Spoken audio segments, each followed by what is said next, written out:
तो मेरे प्यारे बच्चों, कैसे हो सभी। आशा करता हूँ सभी अच्छे होंगे और अच्छे से मन लगाकर पढ़ाई कर रहे होंगे। तो मेरे प्यारे बच्चों, आज मैं आपको पढ़ाने जा रहा हूँ class 10th math chapter 6 introduction triangle त्रिभुज के बारे में। तो मेरे प्यारे बच्चों, त्रिभुज है, ट्राइंगल है ना मेरे प्यारे बच्चों।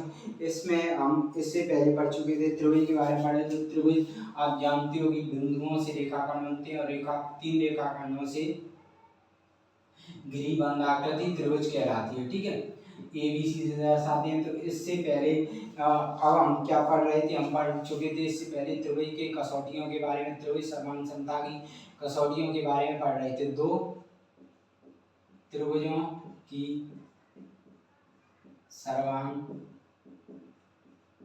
समता के लिए कसौटियां, दो त्रिभुजों की समान समता के लिए कसौटियां, इनके बारे में हम पढ़ रहे थे। ठीक है, तो इसके बारे में हम पढ़ रहे थे। तो हम पढ़ चुके थे तीन कसौटी के बारे में। चौथी कसौटी क्या है? चौथी कसौटी होती है RHS।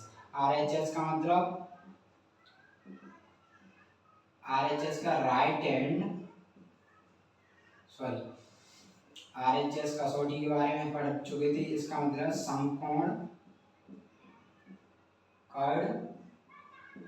समकोण कर्ण भुजा। ठीक है, ये प्रतिबंध, इसके बारे में अब पढ़ेंगे। तो ये क्या होता है? ये होता है मेरे प्यारे बच्चों, इसको लिख लो पहले। ये होता है यदि दो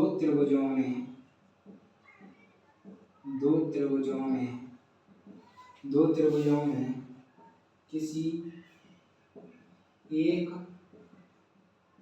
त्रिभुज पर बना कर्ण तथा उसके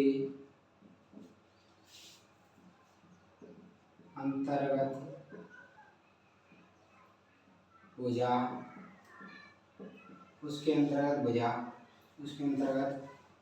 एक भुजा तथा दूसरी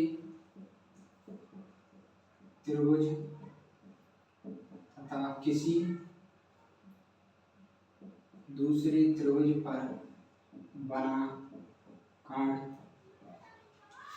तथा उसके अंतर्गत संगत भुजा के बराबर हो तो वे दोनों त्रिभुज सर्वांगसम कहलाती हैं। ओके, अब देखो इसे समझते हैं। ये क्या कह रहा है? यदि दो त्रिभुज किसी एक त्रिभुज पर बना कर्ण, समकोण त्रिभुज क्या होता है? आप जानते हो 90 डिग्री का होता है। 90 डिग्री का बनता है। दो त्रिभुज बना लो, समकोण त्रिभुज 90 डिग्री का। और ये समकोण त्रिभुज ये एंगल 90 डिग्री का बनता है। उसके सामने वाली भुजा क्या होती है? कर्ण होती है। इतना मैंने आपको पढ़ाया है पहले। ठीक है, 90 डिग्री का होता है। ये दोनों 180 के तीनों कोण होते हैं। तो ये दोनों आप जान लो कितने की बना सकते हो? तीन कोण होते हैं। ये 90 डिग्री का होता है। ये ABC मान लो, इसको PQR मान लो। अब ये क्या होता है? समकोण त्रिभुज कोण, ये 90 डिग्री सामने वाला क्या होता है? कर्ण होता है। ठीक है, ये भुजा कर्ण होती है। इसको लंब बोलते हैं और इसको आधार। ऐसे ही इसमें लंब ये है, ये कर्ण है, ये आधार है। अब क्या कह रही है प्रमेय? समकोण कर्ण भुजा प्रतिबंध। यदि दो त्रिभुजों में किसी एक त्रिभुज पर बना कर्ण, तो कर्ण तो यही होता है। तो कर्ण क्या है इसमें? AC। उसकी अंतर्गत एक भुजा कोई सी भुजा कह रहा है, तो कोई सी भुजा ले सकते हो, आधार वाली ले लो। ठीक है, BC भुजा किसी दूसरे त्रिभुज पर बना कर्ण, इसके संगत कर्ण क्या है? ये PR है इसमें कर्ण।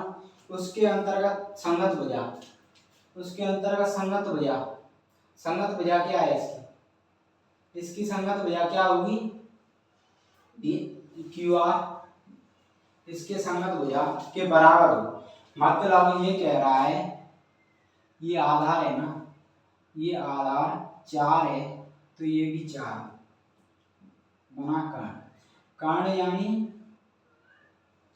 किसी त्रिभुज, दो त्रिभुजों में किसी एक त्रिभुज पर बना कर्ण, उसके अंतर्गत एक भुजा, उसके अंतर्गत एक भुजा किसी दूसरे त्रिभुज पर बने कर्ण तथा उसके अंतर्गत संगत भुजा के बराबर हो।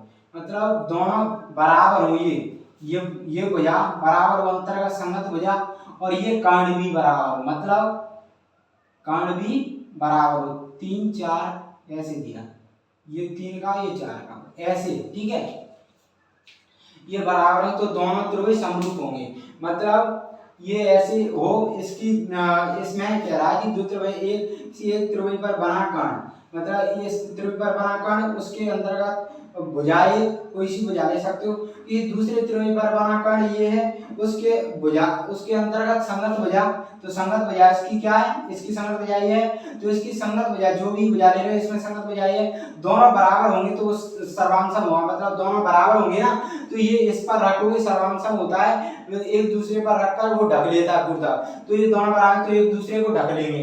आप देख सकते हो, मान के चलो 3 4 और ये कसौटी होती है आप ध्यान रखना 5, तो ये समकोण तभी बनाएगा, ठीक है। और ये समकोण तभी बनेगा, 3 4 है यहाँ पर दोनों, तो यहाँ पर 5 है ना, तो 5 ही आएगा तभी ये समकोण बनेगा। ऐसे ही इसमें 5 आएगा तभी बनेगा, और समकोण बनेगा तभी ये एक दूसरे को दोनों को ढक पाएंगे, ठीक है। जब पूर्णतः ढक लेते हैं तो वे सर्वांशम कहलाते हैं, यही कहने की कोशिश कर रहा है। तो मेरे प्यारे बच्चों, अगर क्वेश्चन ये समझ में आया हो कसौटियां, तो चैनल को लाइक करें, शेयर करें, वीडियो को लाइक करें, शेयर करें, कमेंट करें और चैनल को सब्सक्राइब करना न भूलें। अगर कोई गलती हो, मिस्टेक हो, कुछ समझ में ना आया हो, कुछ गलती हो मेरे से हो गई हो तो कमेंट में जरूर बताएं मेरे बच्चों, सुधारने का प्रयास करूंगा। धन्यवाद, थैंक यू।